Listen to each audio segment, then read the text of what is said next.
10 বছর পরে আসলে হেরেছে বাংলাদেশ, মানে ওয়েস্ট ইন্ডিজের কাছে তো অনেকদিন ধরে বাংলাদেশ হারে না, যে 2014 সালে শেষ হেরেছে। বাংলাদেশ আসলে প্রথম ম্যাচটা জিততে পারতো, যেভাবে বাংলাদেশ দল শুরু করেছিল, ব্যাটিংটা যেমন হয়েছিল। আপনি বলতে পারেন যে সেখানে 320-30 রান হলে বোধহয় খুব ভালো হতো, তবে 294 রান একেবারে খারাপ ছিল না, সেই জায়গাটাতে জিততে পারতো। তবে আমরা গতকালকের ম্যাচে আসলে মানে সেকেন্ড ওয়ানডের ম্যাচটাতে আসলে বাংলাদেশের ব্যাটাররা একেবারেই উইকেটটা ইউটিলাইজ করতে পারেনি। আমরা দেখেছি যে শুরুতে তানজিদ তামিম যেভাবে ব্যাটিং করছিলেন, সেক্ষেত্রে কিন্তু বড় স্কোরের একটা আশা দেখা যাচ্ছিল। তিনি 33 বল থেকে 46 রান করে ফেলেছিলেন। তারপরে আমরা দেখলাম যে আসলে এরপরের ব্যাটাররা কেউই হাল ধরতে পারলেন না। শেষে গিয়ে মাহমুদুল্লাহ রিয়াদ এবং তানজিম সাকিবকে আসলে রান দিতে হলো। তানজিম সাকিব আসলে থার্ড হাইয়েস্ট রান স্কোরার, তিনি 45টা রান করেছে এবং মাহমুদুল্লাহ রিয়াদ 62 রান করেছেন। তারা আসলে যতক্ষণে ব্যাটিং করতে নেমেছেন ততক্ষণে আসলে বাংলাদেশের মোটামুটি ব্যাটিং কলাপস যা হওয়ার হয়েই গেছে, এবং সেটা 228 রানের টার্গেট বাংলাদেশ দিয়েছিল এবং সেটা খুব অনায়াসে ওয়েস্ট ইন্ডিজ 7 উইকেট হাতে রেখে চেস করে ম্যাচ জিতেছে। বসুন্ধরা টিস্যুতে ছাড়ের ছড়াছড়ি। বসুন্ধরা টিস্যু নিয়ে এলো নিশ্চিত ছাড়। ফলে বাংলাদেশের আসলে এই ম্যাচে মানে ন্যূনতম প্রতিদ্বন্দ্বিতা যেটাকে আমরা বলি সেটাও তো করতে পারলো না। একদমই তাই। আসলে সেকেন্ড ওয়ানডের কথা বলতে গেলে মানে একটা কথা বলে যে বাংলাদেশ আসলে টসেই হেরে গিয়েছে, মানে টসে হেরে গিয়েই আসলে ম্যাচটা হেরে গিয়েছে। কারণ আগের দিন টস জিতে মানে শুরুতে ব্যাটিং নিয়ে 294, সেখানে যথেষ্ট হয়নি।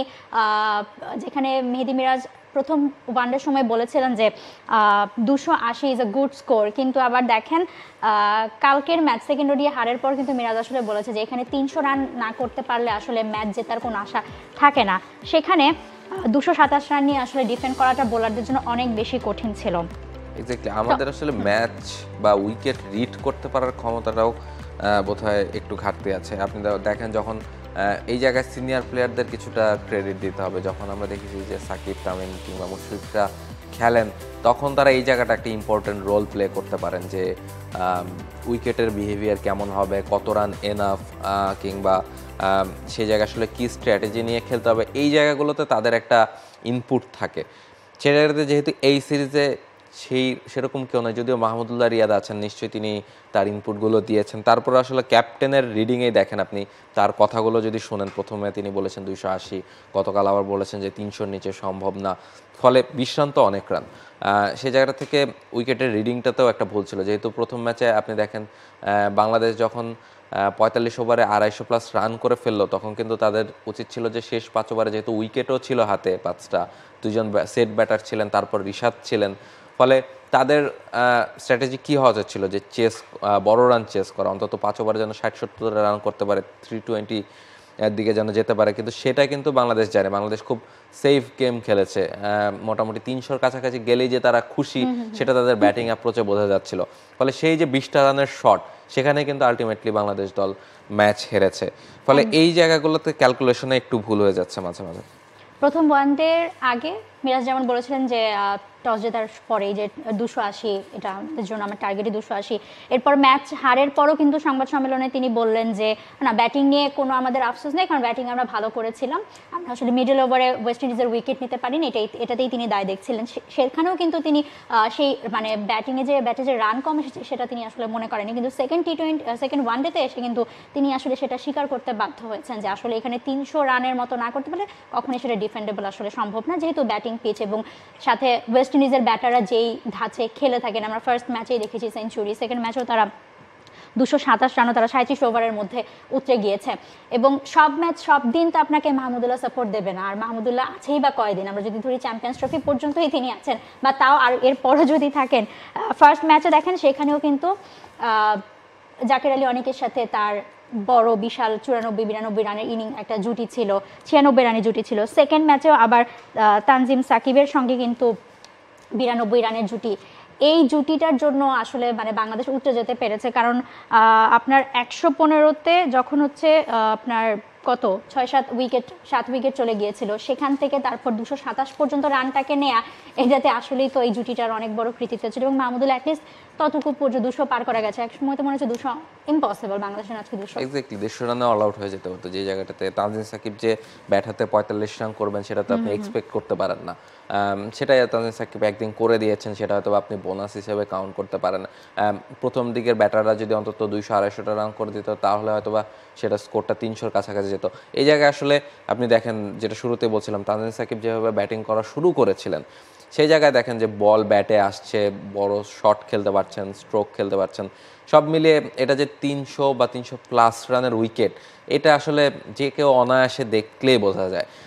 সে জায়গাটাতে কেন বোধহয় সেকেন্ড ওয়ানডেতে আবার ওই যে প্রথম ওয়ানডেতে বলছিলাম না যে অ্যাপ্রোচে খানিকটা ভুল ছিল, যে 300তেই খুশি ছিল তারা, আবার সেকেন্ড ওয়ানডেতে মনে হয় চাহিদাটা একটু বেশি ছিল আমার মনে হয়। তারা বোধহয় প্রত্যেক ব্যাটারই মারতে চেয়েছেন, 350 রান করতে চেয়েছেন। সেই জায়গাটাতে এই উইকেটে আসলে মারার খুব বেশি প্রয়োজন হয় না। আপনি এই উইকেটে যদি থাকেন, আপনি ওয়েস্ট ইন্ডিজের ব্যাটারদের প্রথম ওয়ানডেতে দেখেন, তাদের উইকেট চলে গেছে, তারপরে তারা একটা পার্টনারশিপ করেছে, তারা জাস্ট উইকেটে থাকার চেষ্টা করেছে এবং রান কিন্তু এসেছে। এই উইকেটে আসলে বোলার একটা বা দুইটা বল বাজে বল আপনাকে দিবে এবং সেটাতে বাউন্ডারি বের করা খুব সহজ। আউটফিল্ড ফাস্ট, আপনি ব্যাটে বল আসছে, সব মিলিয়ে রান হয়। ফলে সেই জায়গাটাতে আসলে খুব বেশি তাড়াহুড়ার তো প্রয়োজন নাই। এই জায়গায় আপনাকে 400 করতে হবে এমন না, ফলে খুব তাড়াহুড়া করার প্রয়োজন ছিল না, যেটা আমাদের ব্যাটাররা করেছেন এবং সেই জায়গাতেই আসলে আমার কাছে মনে হয় যে তারা একের পর এক উইকেট হারিয়েছেন এবং শেষ পর্যন্ত আসলে যে ব্যাটিং কলাপস হয়েছে এরপর তার বোলারদের তো আর এই ম্যাচে আসলেই দায় দেওয়ার কিছু নাই। আপনি যখন ওই যে বললাম না যে টসে যখন হেরে গেছে বাংলাদেশ, তখনই বোঝা গেছে যে আজকে আসলে ম্যাচটা বের করে আনা খুব টাফ হয়ে যাবে এবং ব্যাটিংয়ে সেটা প্রমাণ হয়ে গেছে। সেকেন্ড ইনিংসটাও আসলে বলা যায় যে একটা আনুষ্ঠানিকতা ছিল শুধুমাত্র বাংলাদেশের জন্য। আপনি বলছিলেন যে আসলে মেরে খেলার ব্যাপারটা, এবং লিটন দাস ইনিংসটা দেখেন 19 বলে তিনি 4 রান করেছেন এবং তিনি কিন্তু অধৈর্য হয়ে গিয়েছিলেন মারার জন্য এবং শেষমেশ কিন্তু মেরে খেলতে গিয়ে তারপর তিনি আউট হলেন। সো এখন কথা হচ্ছে যে আসলে শেষ ওয়ানডেটাতে কি হবে, হোয়াইট ওয়াশ বাংলাদেশ এড়াতে পারবে কিনা, এটা এখন আসলে বড় চ্যালেঞ্জ হয়ে গিয়েছে। সিরিজ তো হাতছাড়া হয়েই গিয়েছে, এখন হোয়াইট ওয়াশটা হয়েই ফিরতে হয় কিনা। সবচেয়ে বড় কথা, একটা ম্যাচ জেতা খুব ইম্পর্টেন্ট আসলে। মানে আপনি সাডেনলি দেখেন ওয়ানডেটা বাংলাদেশের স্ট্রং একটা ফরম্যাট, সেই জায়গাটাতে হঠাৎ করে আফগানিস্তানের কাছে হারা, এরপর আবার ওয়েস্ট ইন্ডিজের কাছে হারা, স্পেশালি ওয়েস্ট ইন্ডিজের সাথে আপনি যেটা শুরুতেই বলছিলেন যে অনেকদিন বাংলাদেশ হারেনি ম্যাচ। বাংলাদেশ খুব সম্ভবত টানা 11টা ম্যাচ জিতেছে ওয়েস্ট ইন্ডিজের সাথে এবং টানা 2টা ম্যাচ হলো। ফলে সব মিলিয়ে এটা একটা বড় ধাক্কা যে যেই দলটার সাথে আপনি রেগুলার ভালো খেলছেন তাদের সাথে একেবারে টানা 2টা ম্যাচ হারা, সিরিজ হারা, যদিও তাদের কন্ডিশনে, তারপরও বাংলাদেশ আসলে ওয়ানডে ফরম্যাটটাতে অন্তত আপনি হয়তো ওয়েস্ট ইন্ডিজের সাথে টেস্টে বা টি-20তে সিরিজ জেতার আশা করতে পারবেন না তাদের মাটিতে গিয়ে, তবে ওয়ানডে ফরম্যাটটা অন্তত জেতার আশা আপনি করতে পারেন। সেই জায়গাতে যে সেটাও যখন আপনি হারিয়ে ফেলেন তখন কিছুটা টিমের অবস্থা একটু ব্যাকে চলে যায় এবং সেই জায়গা থেকে ফিরে আসার জন্য অন্তত একটা ম্যাচ কিছু একটা অন্তত নিয়ে আসা উচিত। স্পেশালি টি-20 সিরিজটা ভালো রিদমে শুরু করার জন্য হলেও শেষ ম্যাচটা বাংলাদেশের আসলে জেতা উচিত, সেই মনোবলটা ফিরে পাওয়ার জন্য। আপনি বলছিলেন যে টিমের অবস্থা, আমার একটা কথা মনে হলো, গতকাল দেখেছেন কিনা টসের পরপরই কিন্তু ওয়েস্ট ইন্ডিজের সবাই একটা টিম ফটোশুট করে ফেলেছিল, মানে তারা ধরেই নিয়েছিল যে আজকে আমরা সিরিজ জিততে যাচ্ছি।